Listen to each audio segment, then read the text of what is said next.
Hello, everyone. My name is Bailey Levesque. I'm a certified coach, mindset strategist, and entrepreneur with over 20 years of experience in business, strategy, recruiting, and career development. And at the heart of what I do is I try to help people build clarity, confidence, and momentum in their careers and in their businesses. I've been working as a coach for a very long time, and I've seen way too many brilliant, caring, capable people who get stuck, they get burnt out, they get overlooked, or they're getting sidelined in their place of work or in their business due to things that a lot of times they just can't control. I've seen the impact that it has on people, on their confidence, on their voice, and on their work and personal lives. And I don't want people to just be surviving through work. I want them to find what they're passionate about. And I want them to thrive in spite of all of the nonsense that can come up. This podcast, we're going to be focused on going through stories from AITA or other Reddit subforums. And I'm going to bring a bunch of stories together with a theme each week. And they're going to be wild, real world stories. And I'm going to go through them, unpack them together. Hopefully it'll be entertaining. But I'm not here to just entertain. I really do want to go through them and help you learn and grow from the chaos that we hear in these stories so you can help feel better prepared to take on the challenges that come up in your workplace. So today's theme is going to be big boss stories. I found 7 stories that, based on the titles, have to do with bosses. I'm going to be trying to blind react to these stories. So honestly, I haven't read through them all. But hopefully they're really good. I tried to pick ones that had been upvoted and had updates. So I'll read through any of the updates and the edits. And then after I've read through everything, then I'll give you my professional opinion on how I would handle it. Not saying that I'm always right, but I do have experience. And so take what is meaningful to you, what makes sense, and leave the rest. So let's jump into our first story. This is our first episode of AITA at Work. So story number 1 comes to us from r/AITH, and it is titled AITA for reporting my boss after he forced me to attend a meeting despite knowing I was in labor. Okay. I, 28 female, have been working at my company for 5 years, and until recently, I loved my job. I was 8 months pregnant when this happened, about a month ago. So I started having contractions while at work. Since I was not due yet, I thought it was just Braxton Hicks. Just a week before that, I had experienced Braxton Hicks and went to the hospital, but it was a false alarm. This time, I was still working when the contractions started in the morning. And again, I thought it was Braxton Hicks. I didn't want to cause a scene, so I tried to keep working. Last time I went to the hospital, my boss, John, 45 male, made sarcastic comments about me being overly dramatic and joked about how I should schedule my labor around important meetings. I have social anxiety and I tend to take people's crap without pushing back, so I just took it. By noon, the contractions were getting stronger and closer together. I knew it was real labor. I needed to go to the hospital, so I informed John that I was in labor and needed to leave. He rolled his eyes and said, "Just stay for the meeting at 1 p.m. It's crucial and we need you there." I was stunned. I reiterated that I was in active labor and I needed to go to the hospital immediately. John snapped back, "It's just a meeting, sit through it, and then you can go. It's not like the baby is going to pop out right now." Feeling pressured and scared for my job, I reluctantly stayed. Oh, this poor girl. The meeting lasted an excruciating 2 hours, and by the end of it, I was in so much pain that I could barely walk. I finally left and drove myself to the hospital, where I was admitted immediately. My husband reached 30 to 40 minutes later because he was on the other side of town for a meeting. My daughter was born later that evening, and thankfully she was healthy despite the delay. When I told my husband what had happened, he was furious and he insisted that I report John to HR.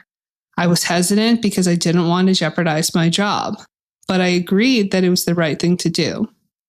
HR was appalled and assured me that they would handle the situation.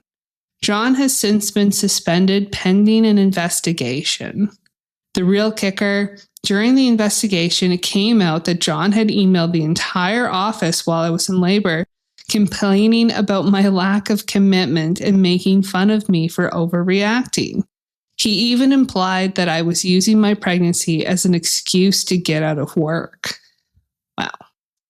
Now my coworkers are pissed at me and saying that I overreacted and that I should have just sucked it up for the sake of the company. I've even received messages and emails from a few colleagues saying that I've ruined John's career and that he was just doing his job under pressure. One even said that I should have toughed it out like their wife did during her pregnancy. The stress from this whole ordeal has made it difficult for me to enjoy the first few days with my newborn. I'm constantly second-guessing myself and I feel guilty, despite knowing I did what was best for me and my baby. To make matters worse, the interim manager who took over from John is even worse. He's made it clear to everyone that he resents my actions and has made my return to work unbearable. Now that my maternity leave is over, I find myself isolated at work. People give me side eyes and whisper about me.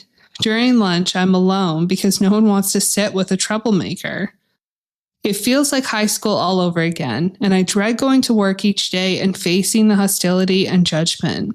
I never imagined that doing what was right for my health and my baby's well-being would turn my colleagues against me like this. It's gut-wrenching to feel so isolated and vilified for simply standing up for myself and my rights. I cry most of the time when I come home, and sometimes even in the office washroom when someone passes a comment. In the worst moments, I get mad at my husband, and I blame him for making me tell HR, even though I know he did the right thing. He's so sweet, and he never takes it to heart. I apologize soon after, but he always says he wasn't even mad, and he understands how I'm feeling, especially since I'm just 1 month postpartum. He says I should take action and complain, but I don't want to make things worse. He also says he can't see me like this and that I should just quit because it's hurting him. I don't know what to do. I'm such a sensitive and emotional person in general, and now it's been much worse since giving birth. So AITA for reporting my boss after he forced me to attend a meeting despite knowing I was in labor. That is a crazy story. I feel so bad for OP. I cannot imagine. She's postpartum, so her hormones are crazy.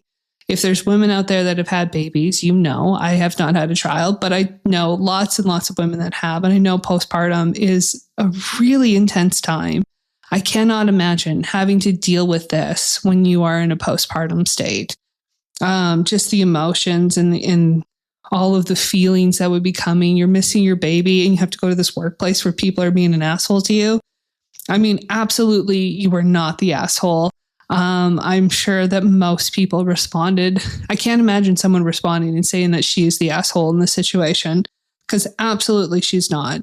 John and anyone that she works with is not a good person, and they should not be working there. I don't know what her financial situation is. It sounds like her husband wants her to quit, and she should really just take his advice. And if he is able to support her even for a little while, then the best thing that she should do is to take care of her mental health. Your health is not worth this. Your mental health, your baby's health, because your emotions and your dysregulation will affect your child. It will affect your husband. It's not worth this. Whatever position you're in, whatever they're paying you. I don't know where this is, if it's in Canada, America, the UK, but you could potentially get a lawyer. That would be in the States. That would be a natural solution, to get a lawyer to help you defend your rights in the workplace. Because you absolutely should not be getting treated like this. So what I would be doing in this situation, obviously, I would recommend that you quit. Hopefully she's quit already. But you don't need to feel guilty, not for a second. So do everything that you can to support your postpartum, to support your nervous system regulation. I would hope that you could talk to a good therapist and talk to them about this situation and how you're feeling, the emotions that are coming up, maybe even trying to address why you feel guilty. It's clear that you're not the asshole. This is such a wild situation. To feel guilty in this situation is really something that, would happen to a woman.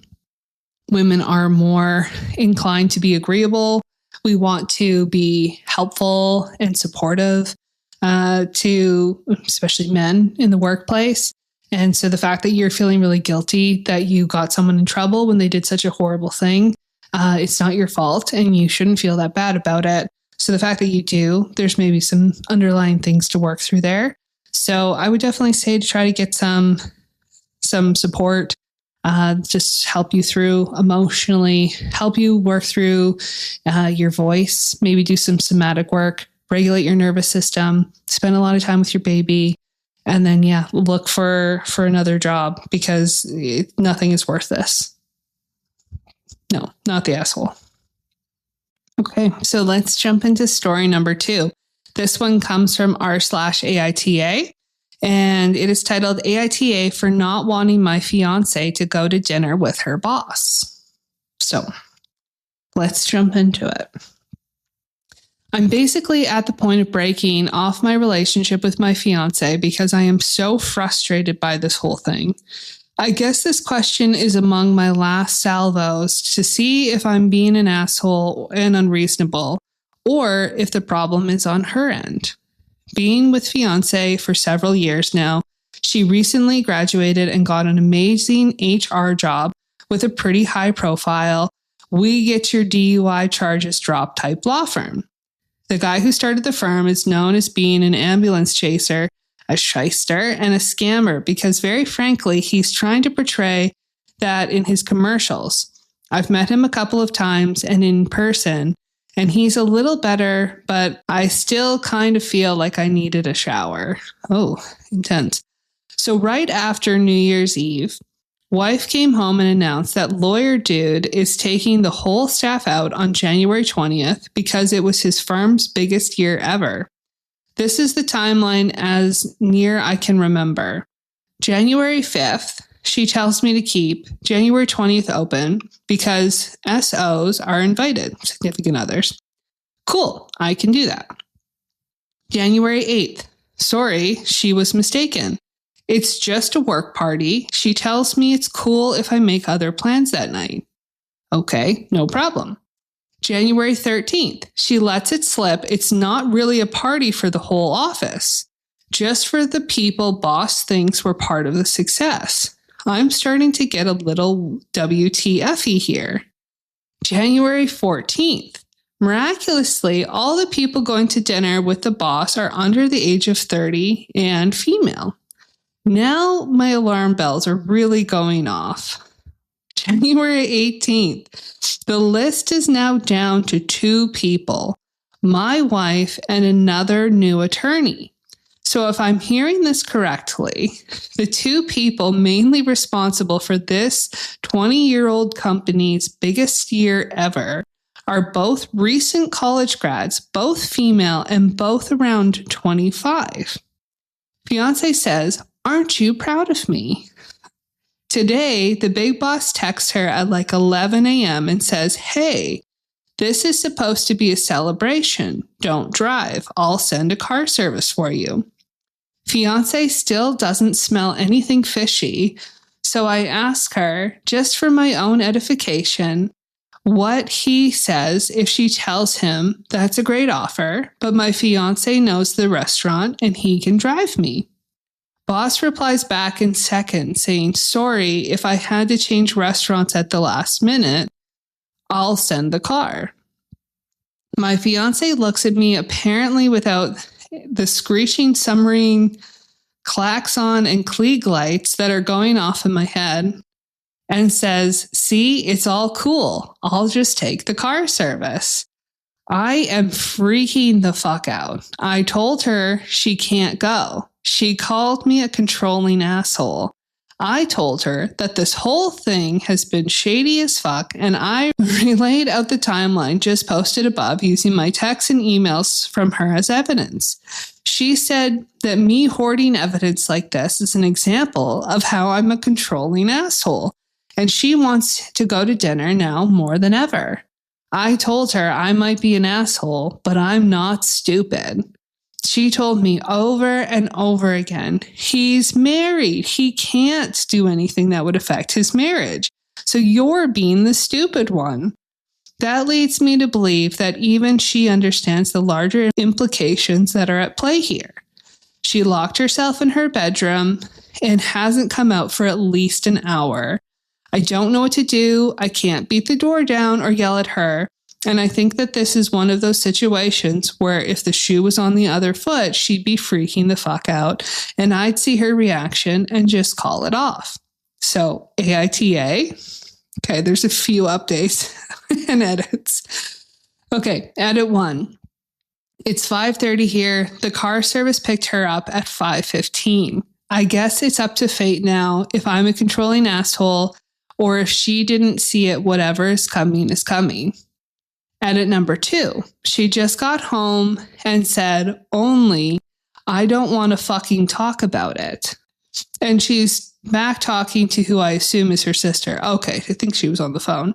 I'm defying my every desire to eavesdrop, so I don't know what happened. It's only 8:45, so I don't think anything super crazy happened. I'm just glad she's home.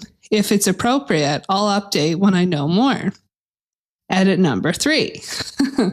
This really doesn't pertain to AITA anymore, rather just people asking for an update. She gets to dinner and it's just she, coworker, and boss in a private dining room at hotel. Boss says straight up he's banging other girls and wants fiance to join them. He has an understanding with his wife and says he can do amazing things for fiance. Fiance is pissed. She didn't see this coming, but she's still pissed at me for being controlling. She's not happy at all and talking about breaking up. Sucks all around, but I'm very relieved she's safe. Just giving her some space for a while. So that was the original post with all of those edits. It was voted, everyone sucks here. I don't agree. I don't think he's an asshole at all. I don't think he's controlling. I think that his fiance is extremely naive. I don't think he mentions his age. She's 25, right? Yeah, he doesn't mention his age, but she's 25 years old, just recent grad. Sounds like she's a little bit naive. Thought maybe, didn't think anything of it. Didn't think he was going to try to be inappropriate. Didn't think that he would try to be sleazy. It sounded like a pretty sleazy situation to me. I would be extremely upset if that situation was reversed and my husband was being invited out with just his one female boss who seemed a little bit, risque of a person to me, and he didn't respect my concerns. Then yeah, I wouldn't be very happy either. I come from maybe a more traditional background. And so I don't, I tend to lean towards having more conservative boundaries when it comes to spending time with the opposite sex. I know that there was another woman there, but from everything he said, obviously it sounds a little sketchy.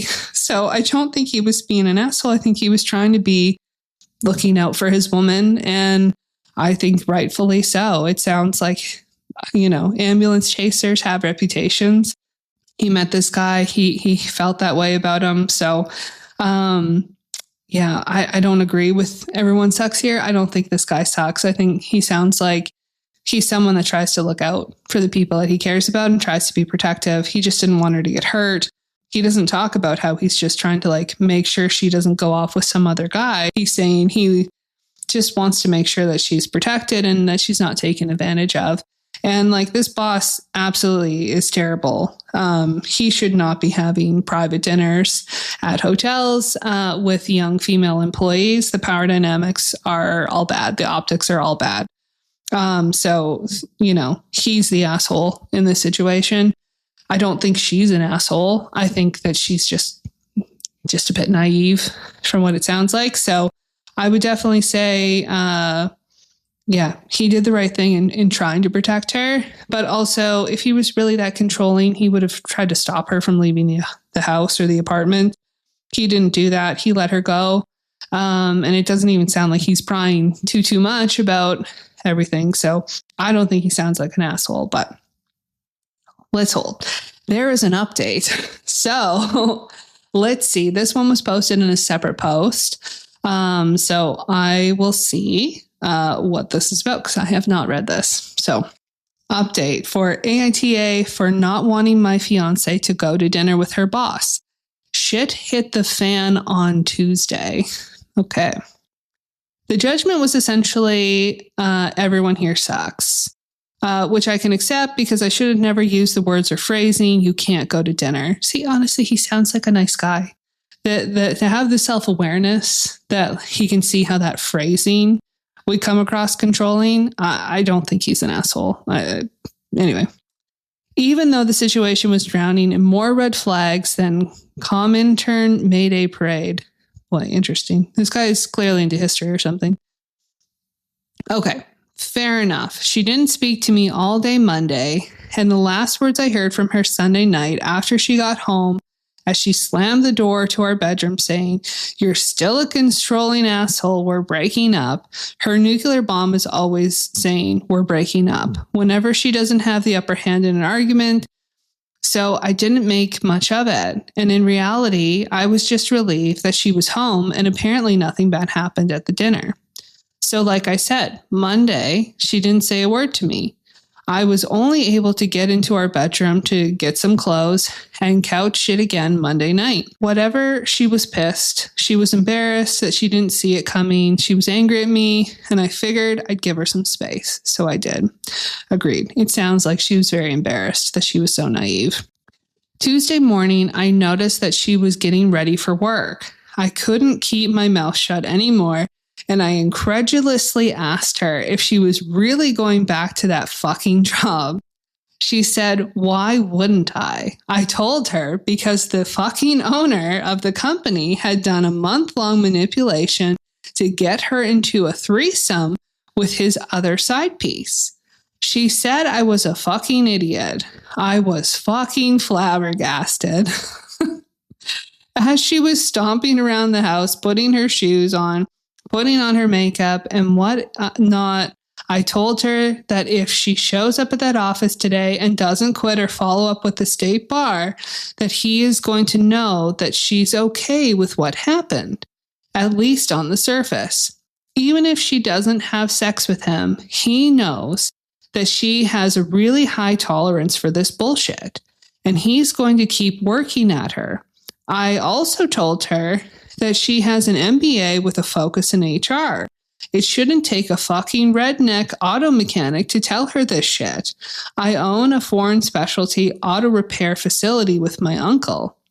Her last words to me were, "Yes, fucking asshole. I am the professional and you aren't," and slammed the door. Okay. Okay. She got home Tuesday and was clearly rattled by something. Today, I had no idea what was going on. I knew my heart needed to end the relationship. Her situation with her boss notwithstanding, rather her method of fighting, name-calling, silent treatment are just not acceptable. But I still wasn't sure. I'm not surprised that that's how she's behaving. She sounds very immature. And I mean, it goes hand in hand with the naivety of what was happening with her work situation. So she just got home Tuesday and was clearly rattled by something. She was still silent, but a sad silent, not an angry silent, if that makes sense. She absolutely would not tell me what was wrong, but she didn't lock herself in the room this time. She just sat almost catatonic on the couch watching Big Bang Theory, which she hates. Okay. It's funny. My assumption, she fucked him, her, or both. She gave in to him. I have no proof of this, but after all the bullshit, after the quick change in her behavior, it's the only thing I can think happened. In my head and in my heart, we are broken up. It's now just a matter of separating our shit, figure out what to do about the lease on our apartment, canceling the small amount of wedding plans we had done, and oh yeah, telling her. She may be feeling the same way and be done with me too, which honestly may make this easier for everyone. My heart goes out to her because I do care about her. And if she did have sex with her boss under this bullshit pretense, I imagine she's feeling like shit. Yeah, I would think so. But I tried to warn her. I saw it coming from a mile away. No, I didn't use the correct words in trying to warn her, and I take no pleasure in being right, but I did try. Thanks, everyone.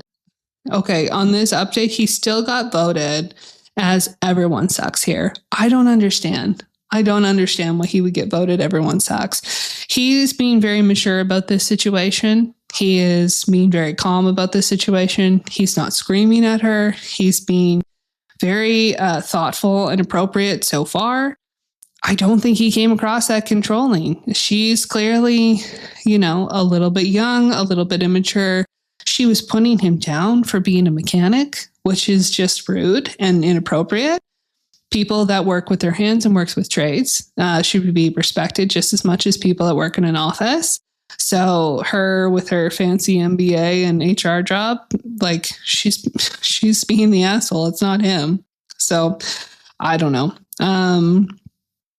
There's still so much more. Okay.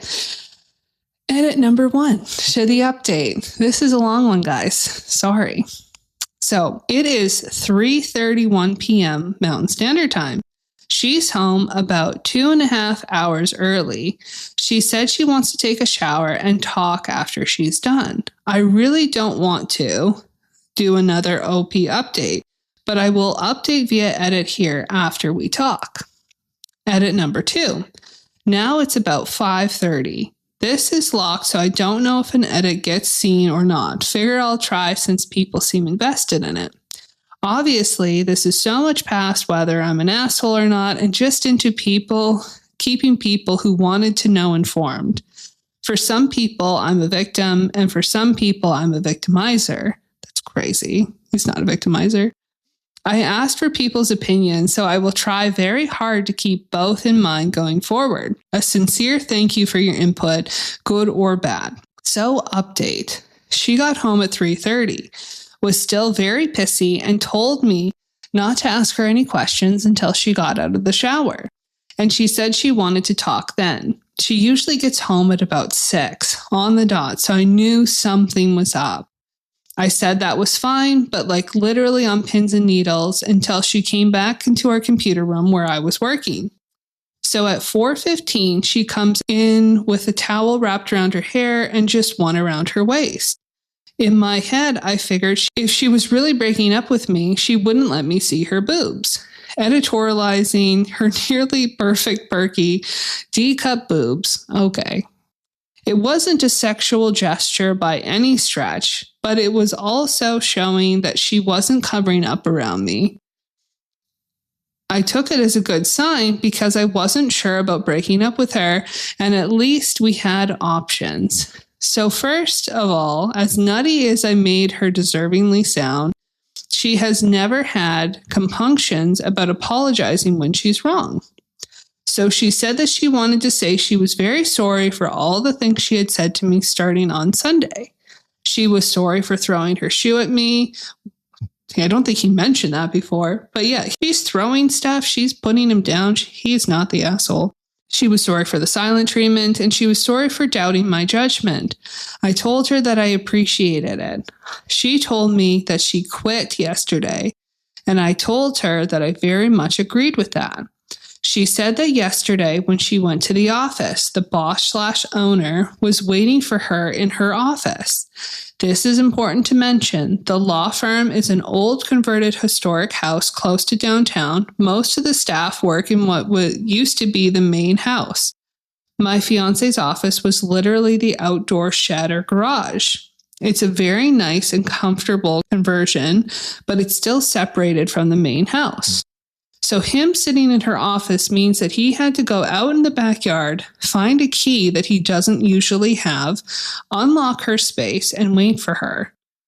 On the first day back from holiday, he told her that he wanted to make sure there was no misunderstandings from the night prior and to make sure that all the doors weren't shut or some such nonsense. She told me that she told him that she was deeply upset by his proposal and didn't know what she was going to do. I guess he told her that her value in the company could either go up or down depending on how she proceeded. She said that she walked out on the spot and didn't go back to work. She spent the rest of the day with her sister trying to figure out what she's going to do. That was yesterday. I guess she still doesn't know. I guess she spent all day today looking for other jobs and sitting in her employment office of her MBA office and talking with her advisor. I asked her why she didn't tell me any of this yesterday and why scream at me. She said she was sorry again, but she was a little shell-shocked and that she faced serious sexual harassment on her first day out of the gate and honestly didn't even know what she was going to say to me. I told her that the silent treatment really hurt and it allowed my imagination to run wild. I didn't tell her what I said here in this OP. She said that she was sorry and the way that she acted throughout the entire event wasn't fair. I told her that I really do love her, but I hadn't slept in 2 nights. I'm exhausted and hurt, and I don't know what I'm going to do.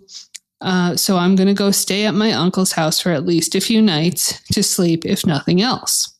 She said that was fine, and she'd wait as long as I wanted her to.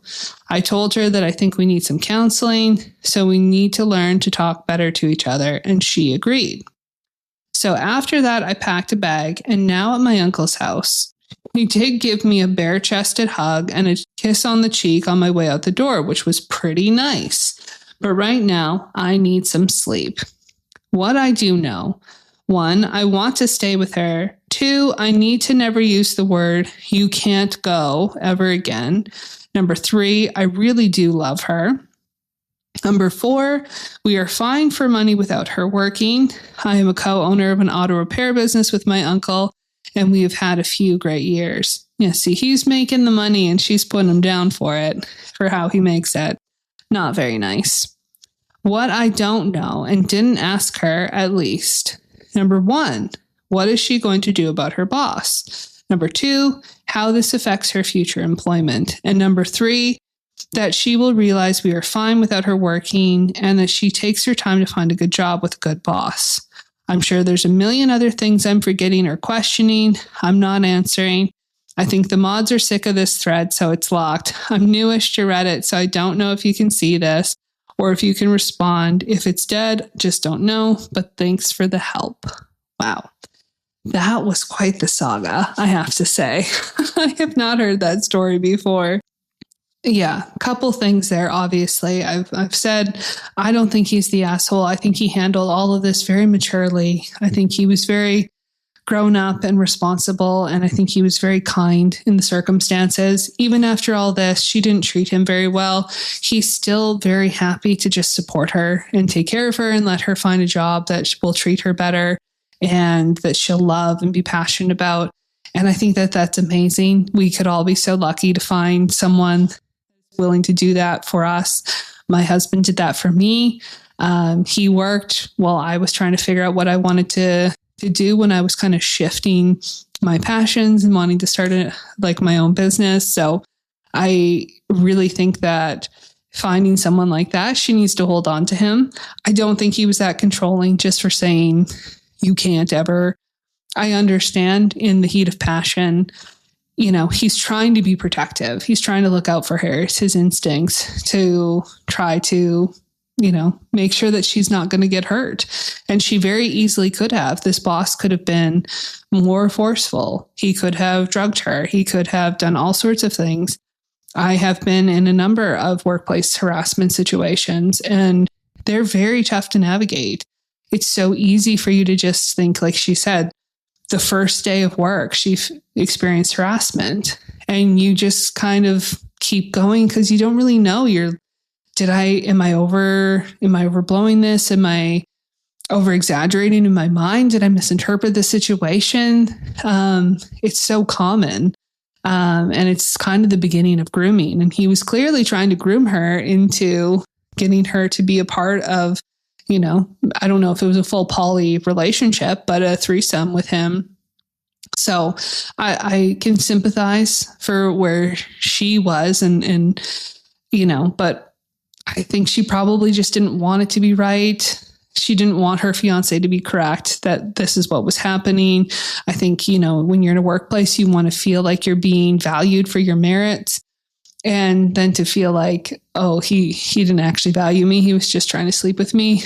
When it's her first job, it's going to be a bit demoralizing. So I think she should definitely just take breathing room to be able to find a good job to heart that her fiance has offered.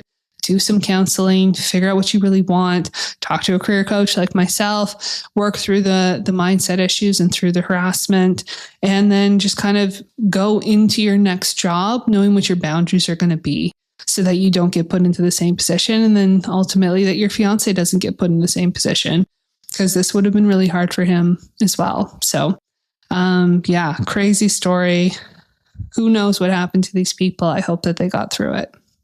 Okay, so we're going to jump into story number 3. This one is a bit shorter. There's no updates and sagas this time. So this one comes again from r/AITA, and it is titled AITA for putting my boss in her place after work. I read it using a throwaway as I use my main account for work. I work from 0700 to 1600. But most days I'm still here until 16:45-ish, finishing working up or just trying to avoid the traffic. I do not get paid a cent for overtime. The incident happened last week. I was working all day, skipped my lunch break so I could make a conference call and keep working. I ended up staying to almost 1700 so we could finish the project that day instead of making it run into the next day.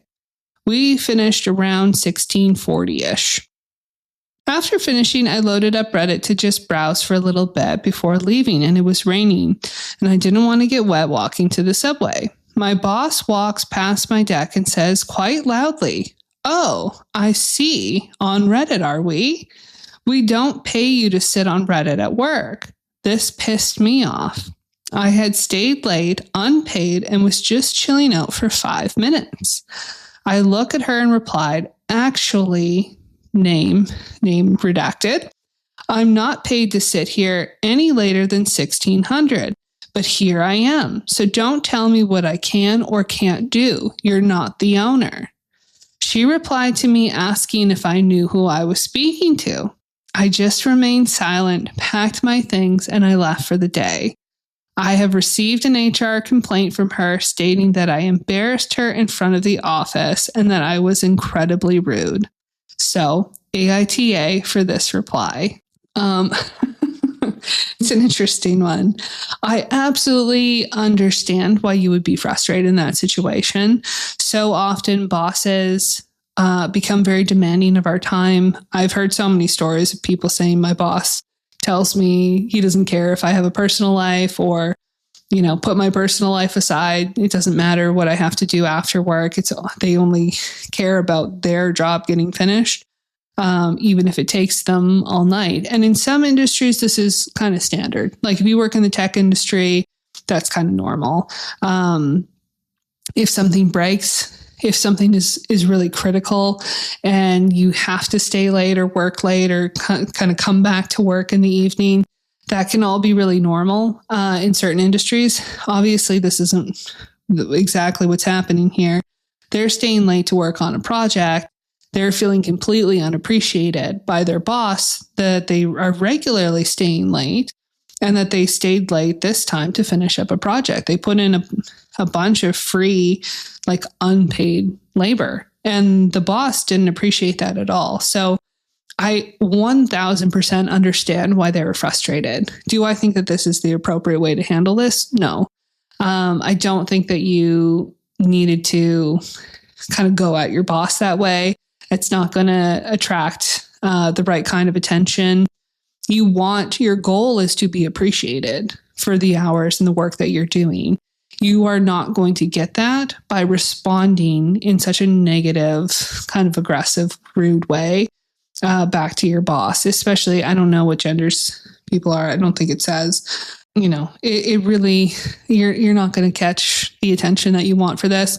If what you're really looking for is to be validated and understand that you're putting in a lot of time, then yeah, in those moments where you're angry, just try to take a minute, stay silent, ask them, hey, can we go talk privately for a second? Ask to have a meeting the next day when you've kind of cooled off. That's always going to work a lot better.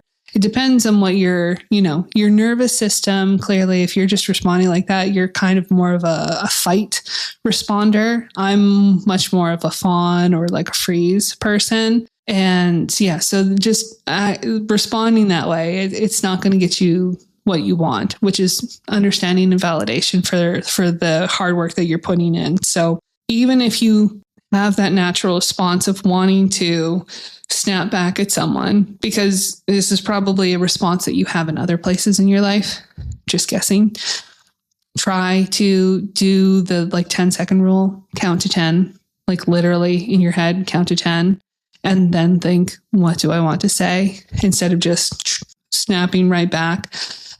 It's going to benefit you a lot more in work and in your personal life if you can learn to do that. If you can't, you might continue to get yourself in sticky situations where you weren't the asshole until you snap back like that. So learn to take that pause. Give your nervous system that little bit of a break.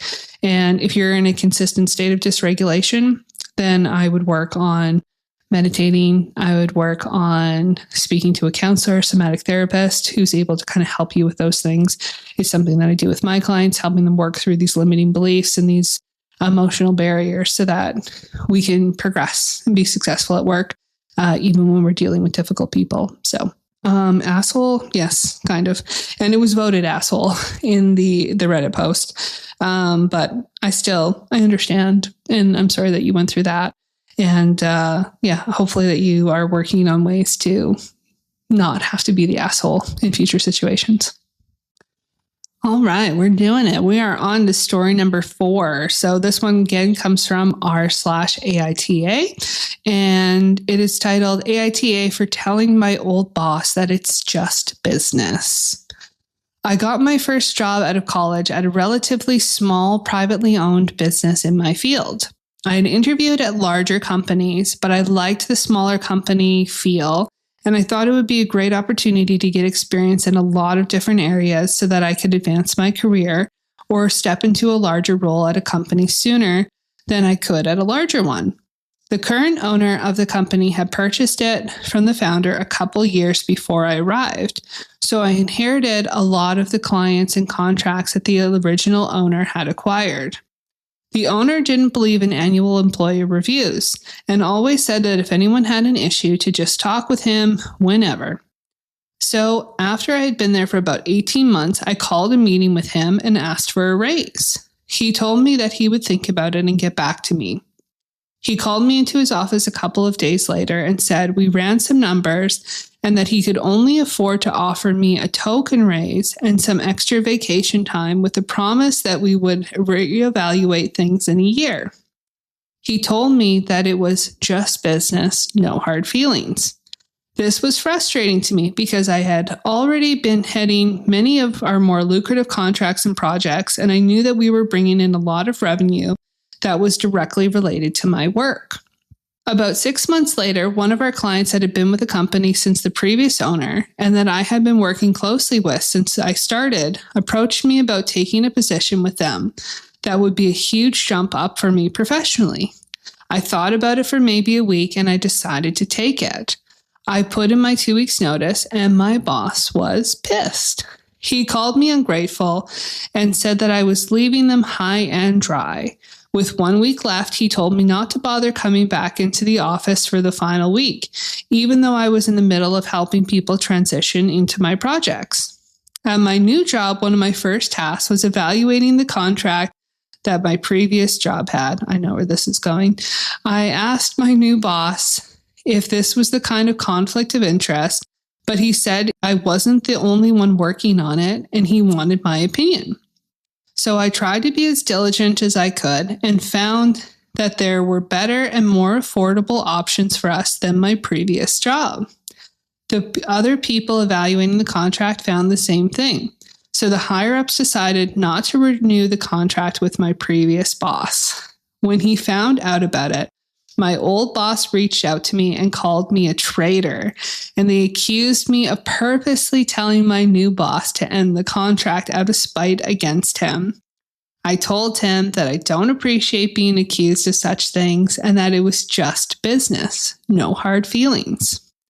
A former coworker reached out to me shortly after and said that with the lost revenue from the contract, it's possible that the company may need to lay people off or close altogether. He said my old boss fully blames me for it. I feel like I was just doing my job and did nothing wrong. Wow.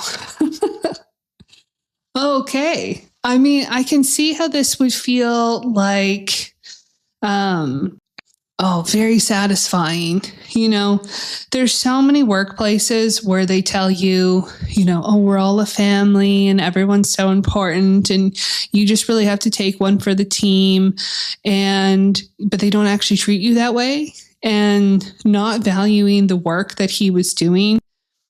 The token raise, if he was really bringing in a lot of direct revenue, I'm not sure what his exact job was, but if he can show that he is a big part of the investments and the money that's coming in for the company, and he's not being compensated like it, I can see why he would be frustrated depending on what their structure is.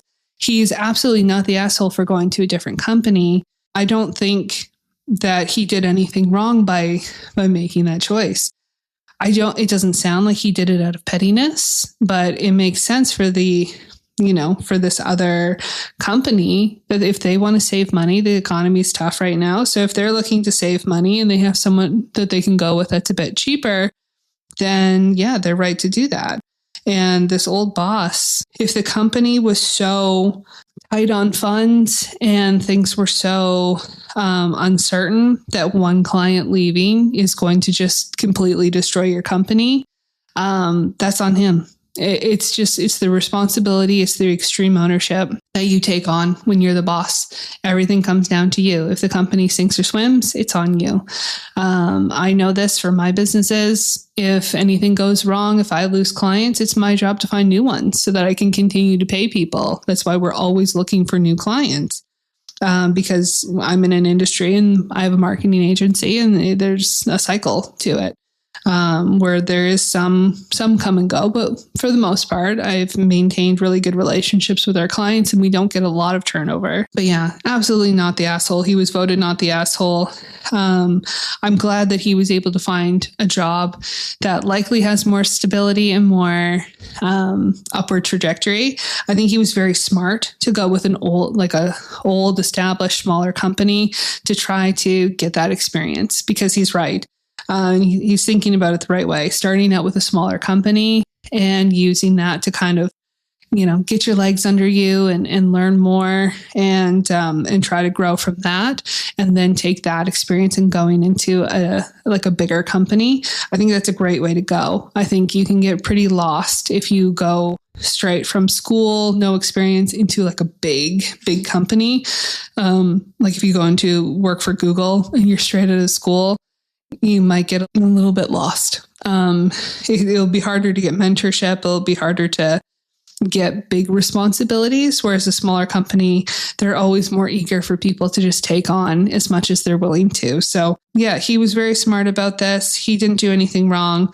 The old boss, I understand why he's frustrated. I understand why he'd be upset, because you might default to believing that it was out of pettiness or spite and be concerned about the health of your own company, but that's not on this employee.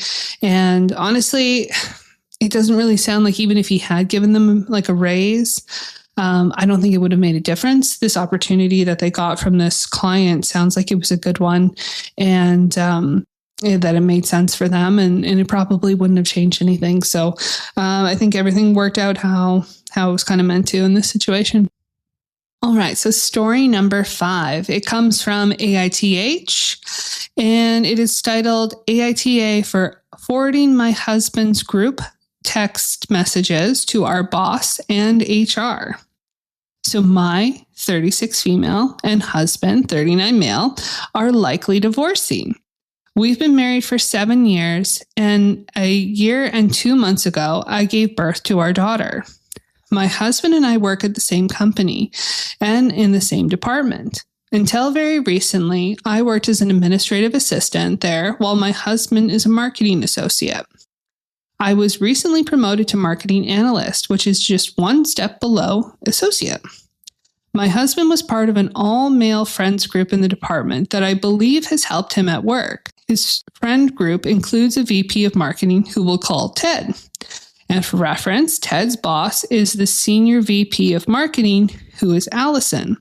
I actually got to know Allison because I used to volunteer at the same school she sent her kids to.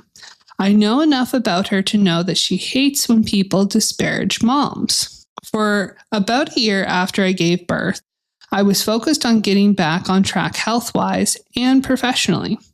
However, my husband started getting distanced after month 6. Every day it was no conversation but, "You can't do anything sexually?" ? And him bothering me for BJs. None of my accomplishments seemed to matter to my husband because he just wanted sex. He fell asleep one day before his phone turned off. I saw a host of notifications and then discovered a text thread between him and 3 work buddies complaining about his apparently frigid wife. I saw responses where everybody sympathized with him, saying they hope he gets sex soon. One coworker wrote, "At some point, she just needs to lay back and let you do what you need to do and get over doing it. Not PC, but true." Ted liked that text. Then Ted responds, "She's ruining your family. Maybe tell her that and she'll come to her senses. My wife did." This leads to advice on ways to emotionally guilt trip me. I was furious and started taking screenshots. I was slightly drunk, and when I told my sister, she said, "Since he participated using our electronics, just send it to Allison via his phone because she should know what kind of people is handling the company PR." So I did so without any message explaining it, and then also sent a formal email to HR. I then leave the house. The next day, all hell breaks loose. My husband group gets notices for meetings with HR. My husband tells me to stay away and that a good wife would have kept it quiet. Now the dust has settled, and Allison made it clear that she was narrowly outvoted when pushing for his termination. The guy who wrote the "just lay back" was fired. Ted was suspended without pay, but reinstated. My husband was suspended, reprimanded, and moved to a different team because Ted doesn't want to work with him. He claims what hurts most is that his coworkers avoid him. My husband refuses to talk to me. He never did acknowledge how the text would have made me feel. Instead, he just said I was snooping, and it was private. At this point, I know we're headed for divorce. I feel drained and humiliated over his texts. AITA, did I go too far? He didn't get fired. Interesting. Okay, so this was voted that she is not the asshole. So I kind of don't agree.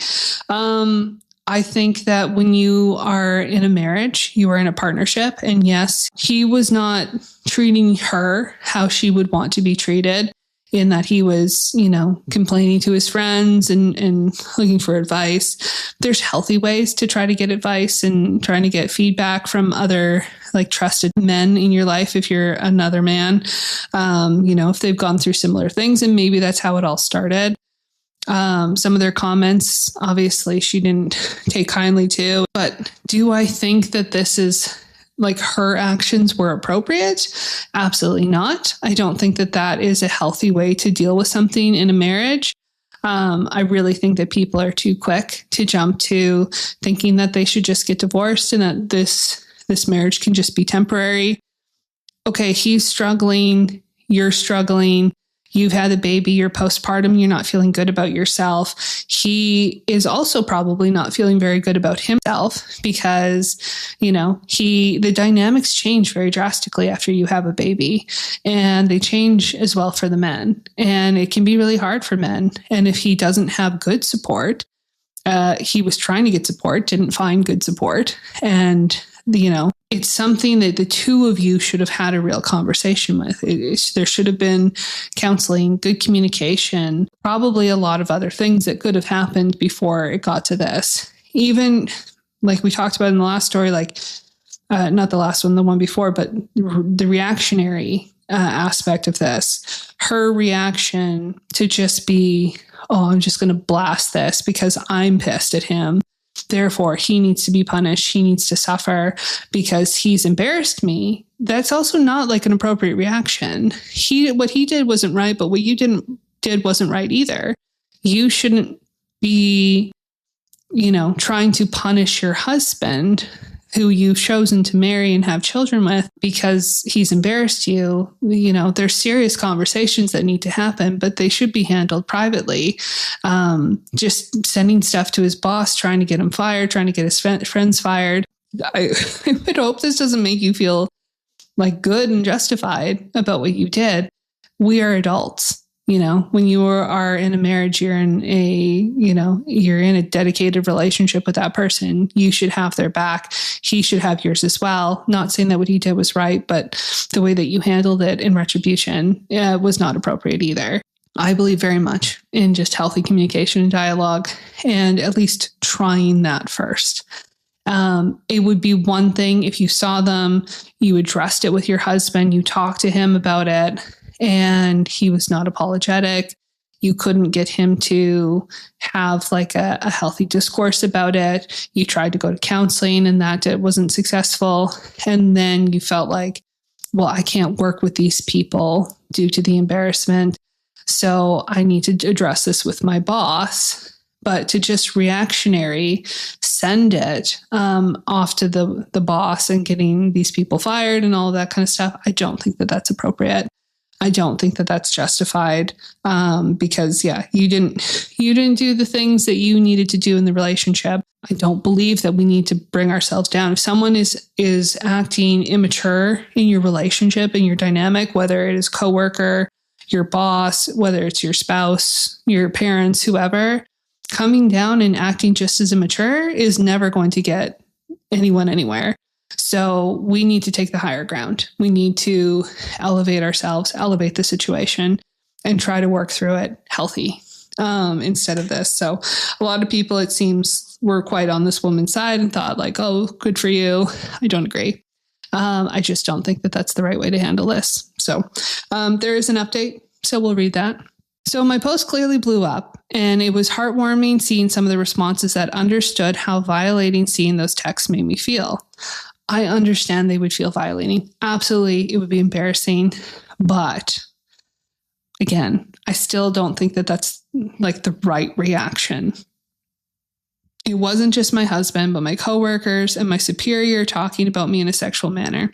Again, I get it. I get why you were upset, violated, but to just think the right way to handle that is to try to blow everything up that's not the right approach that I would take.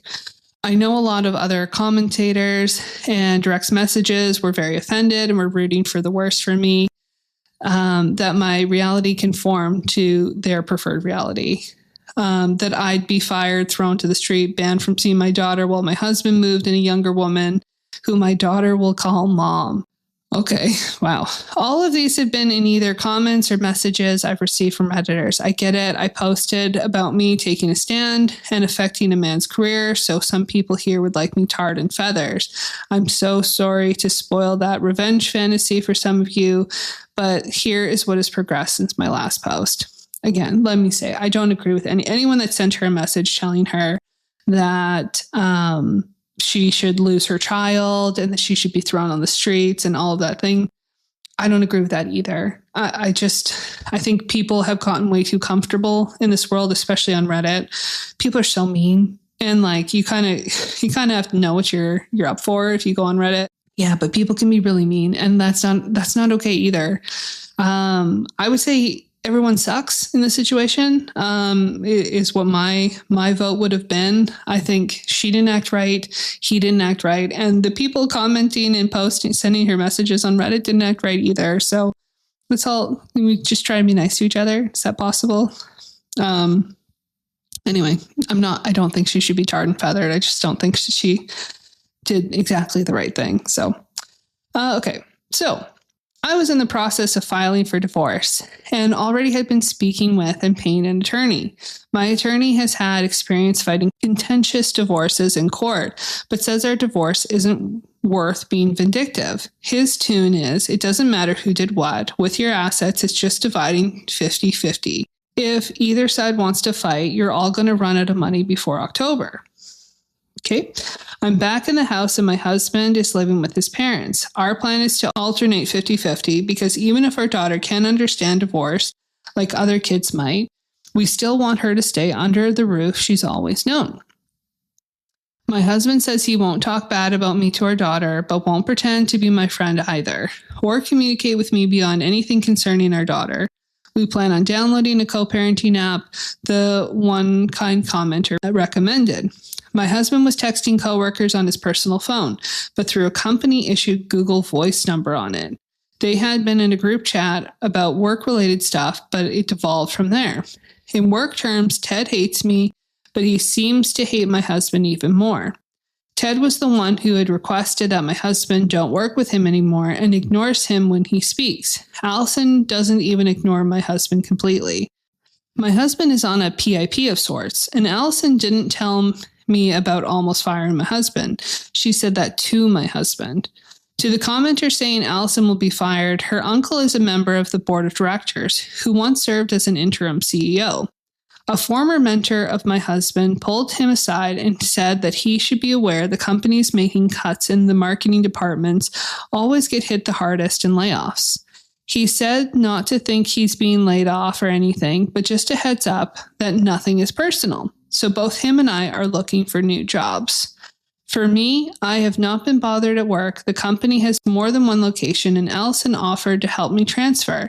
But for now, I just want to figure out an amicable divorce since my husband has simmered down. Yeah, it's unfortunate. I think in a lot of cases, divorce is unfortunate when people, I think we should endeavor to try to figure it out when you've made that commitment. I know a lot of other kind of AITA podcasts, there was like divorce, I'm not someone that believes in jumping quickly to divorce. I think that good communication is possible in a lot of situations, but it takes a lot of being willing to get over your own ego. In this situation, it was shots fired. She did what she did. She sent those messages to the boss. She kind of blew it up and it sounds like she kind of knew what she wanted. I understand postpartum, but also when intimacy drops in relationships, it sounds like they weren't having good communication and they weren't having like other, physical intimacy either. So when that starts to happen, a lot of times it is harder to move past. You have to have two people that really want to come past that and move through to an amicable place and be willing to work really hard and get past their own egos to be able to move forward with that. It doesn't sound like there's other forms of abuse or anything at play. So yeah, I think it's sad that they weren't able to work through it, but it is what it is. From a workplace perspective, I don't know. I mean, if I got sent messages as a boss, if one of my employee spouses sent me messages where a group of people that worked for me were talking in that manner about like another employee, I would definitely, we would have a lot of conversations about it. I don't know. It would depend on a lot of things if I would fire them or terminate their contracts or whatever. I can see why the employers would make that choice in this situation, because it was a group of men talking sexually about another female employee in a similar circumstance. Yeah, I don't see how you really have too much other choice. It's a bit of an awkward one though. I feel bad for everyone involved. It just sounds like it didn't really turn out for anyone in like a great way, but I hope that everyone learns from it and grows from it and can try to do better next time. All right, we are on to story number 6. This story comes from AITAH, and it is titled AITA for Staying Quiet After My Coworker Tried to Get Me Fired, only for my boss's wife to find out and beat her up in the office. Okay. I, 33 female, have been in a private relationship with my coworker Chris, 34 male, for about 3 years. We kept it quiet to avoid office gossip, but things took a turn when Jess, 28 female, joined our team. She became obsessed with figuring out my personal life, constantly prying and making comments like, "You and Chris spend a lot of time together. I wonder if there's any secret office couples." At first, it was just annoying, and then Jess escalated. She went to HR, falsely accusing me of using my relationship to get ahead. Chris and I had to sit through an investigation, but we were cleared. Still, the damage was done, and people started treating me differently, and the office felt colder. I thought that was the end of it. It wasn't. A few weeks later, I noticed Jess getting close to our boss, Matt, 42 male. She started going on private business lunches with him and suddenly had access to things that she shouldn't. Then, out of nowhere, I was called into HR again. Another anonymous complaint claimed that I was creating a hostile work environment. I knew that Jess was behind it, but instead of panicking, I started documenting everything. When HR confronted me, I almost exposed Jess's relationships with Matt, but I decided to keep it quiet. I figured she'd slip up on her own, and she did spectacularly. Okay. One night, our team went to a restaurant after work. Coincidentally, Matt's wife was there with her friends. As she was walking by, she overheard Jess loudly joking with a coworker about how Matt was wrapped around her finger and how she was getting whatever she wanted at work. That got his wife's attention. I actually tried to warn Jess. The next morning, I pulled her aside and told her that she needed to be more careful because Matt's wife had been right there when she made those comments. I wasn't even trying to be petty. I genuinely didn't want to see this turn into a full-blown disaster. But Jess just rolled her eyes and smirked and said, "Please, she's too dumb to figure anything out." I shrugged and walked away. I tried. It sounds like he did. Well, Matt's wife wasn't dumb. She started digging, and a few days later, she stormed into our office furious. She went straight to Jess's desk, threw a stack of printed out texts into her lap. Yes, she had receipts. And then she swung on her. Jess barely had time to react before Matt's wife grabbed her by the hair and dragged her to the ground. Papers went flying, people screamed, and it got ugly fast. Jess fought back, clawing at her, and within seconds, chairs were knocked over, a monitor crashed to the floor, and someone had to physically pull them apart. Security got involved, but then the damage was done.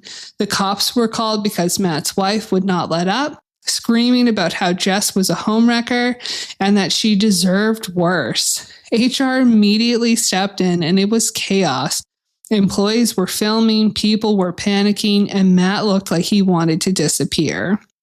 In the end, Matt was fired for misconduct. Jess was escorted out for violating company policies, and his wife was taken out by security but wasn't arrested since Jess refused to press charges, probably to avoid more embarrassment. As for me, I kept my job. The office finally had a real scandal to talk about. Now some coworkers say I was being petty by not pushing harder to warn Jess, while others think she got exactly what she deserved. I never intended for things to explode like this, but after she tried to ruin my career, I don't exactly feel bad. So AITA for staying quiet after she refused to listen?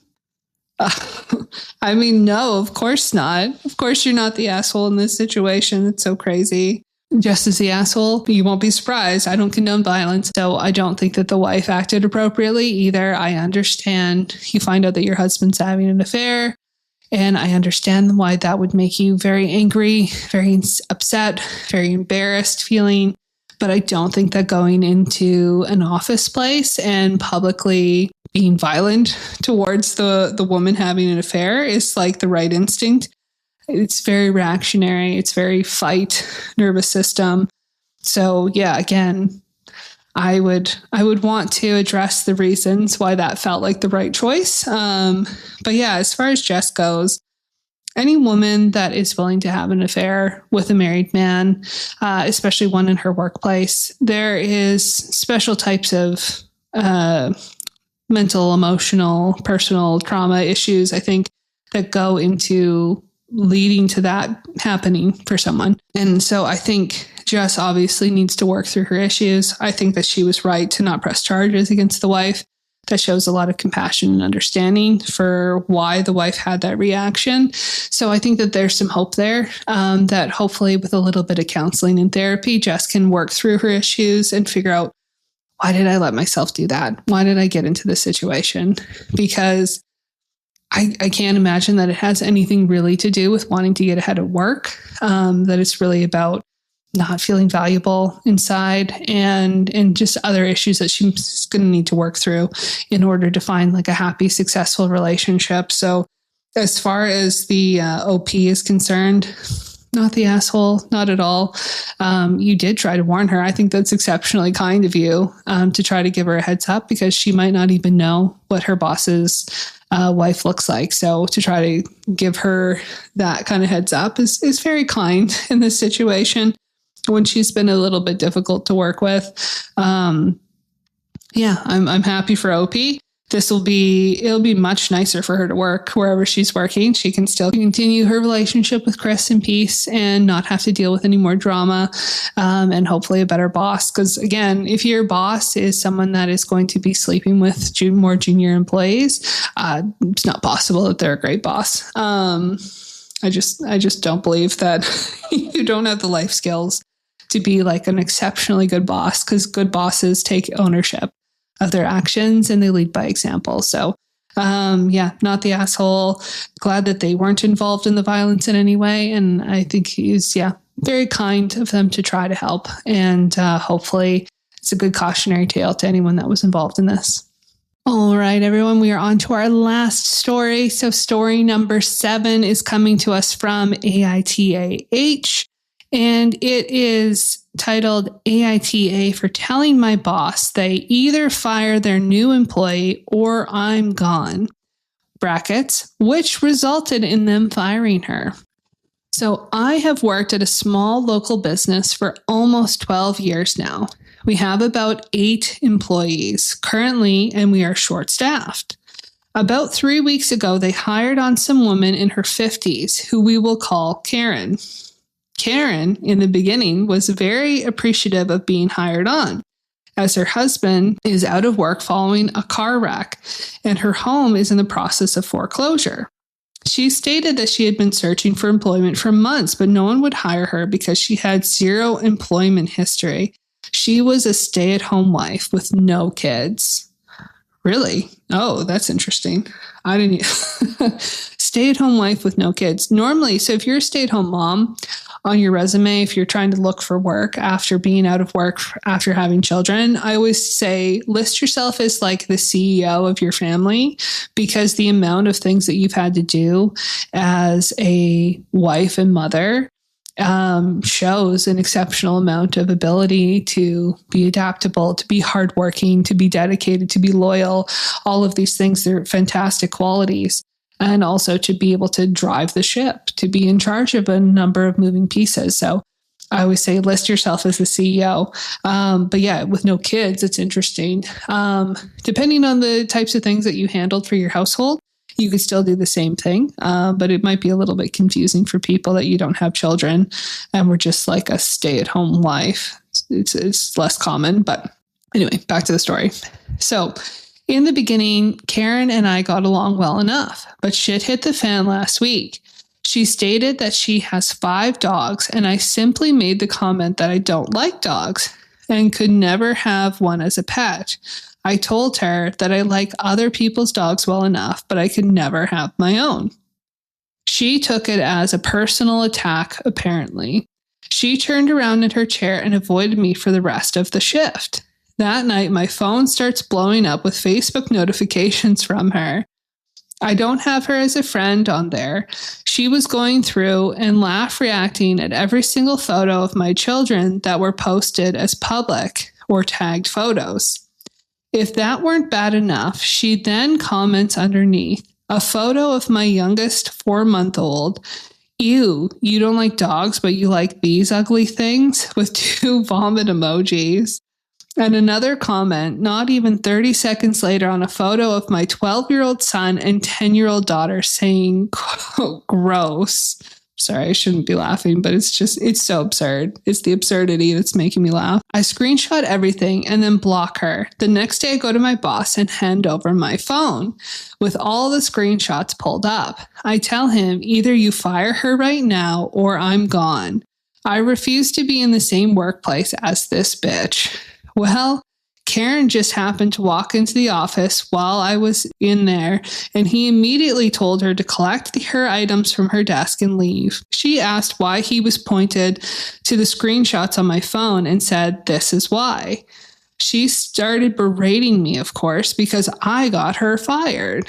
When she desperately needs the money because they will lose their home and no one else will hire her, and she can't believe I'm being so sensitive.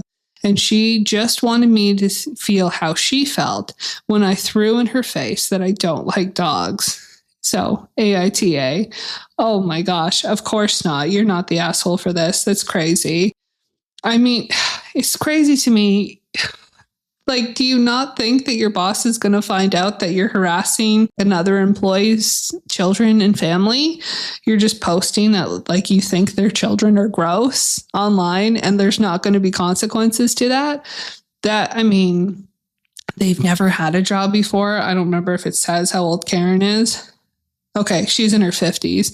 If you get to your 50s and you've never had a real job, you've just always been a stay-at-home wife, I do think that you're going to have a lot of naivety about the world. I think there's going to just inherently, there's so much that you learn from working.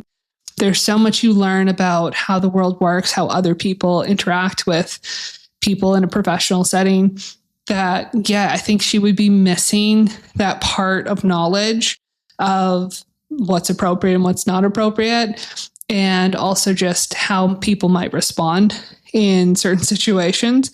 Like, it should just be a given. If you write gross on a brand new coworker's picture of their children among like a bunch of other comments with like vomit emojis, yeah, you're going to get fired. That should just be a given. So I don't have sympathy for her. Someone saying that they don't like dogs is not, it's not offensive. It's a personal preference, and we're allowed to have personal preferences, especially in the workplace. She clearly views her dogs as her children, but that's still not an excuse. People are allowed to have their own feelings about dogs and pets and things in general. Maybe she's allergic, like, you don't know her. So to have that kind of reaction is just crazy. So not the asshole at all. I'm glad that the boss was very decisive and knew to hang on to a 12-year-long employee that has done a good job and let go of this crazy woman who they've only hired for 3 weeks. So it was brave of them to take a chance on this woman, but I'm glad that they were so decisive in getting rid of her, because one toxic person in your office can ruin the whole culture. So getting rid of that person as soon as possible, you spared your culture and your business from changing. So good on you, boss. You made the right choice. So if you've made it this far, thank you so much for listening. Like I said, this is my very first podcast that I've ever done on my own, especially this theme. So I tried to pick stories that seemed like they would be related to bosses.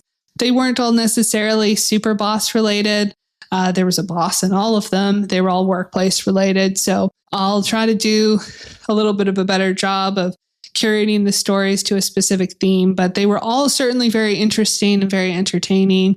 I think you learn a lot by blind reacting to stories like this and seeing what your own instincts are. So that will just be adapted and curated over time as we do more of these. So look out for this podcast weekly. I really hope that it helps to brighten your week. and helps to encourage you if you're going through challenging workplace situations. So if you liked it, please give it a like, please subscribe. Leave a comment if there's a specific theme that you want to see me do next. Otherwise, I hope you guys have a great day, and whatever comes up at work, I know you can handle it.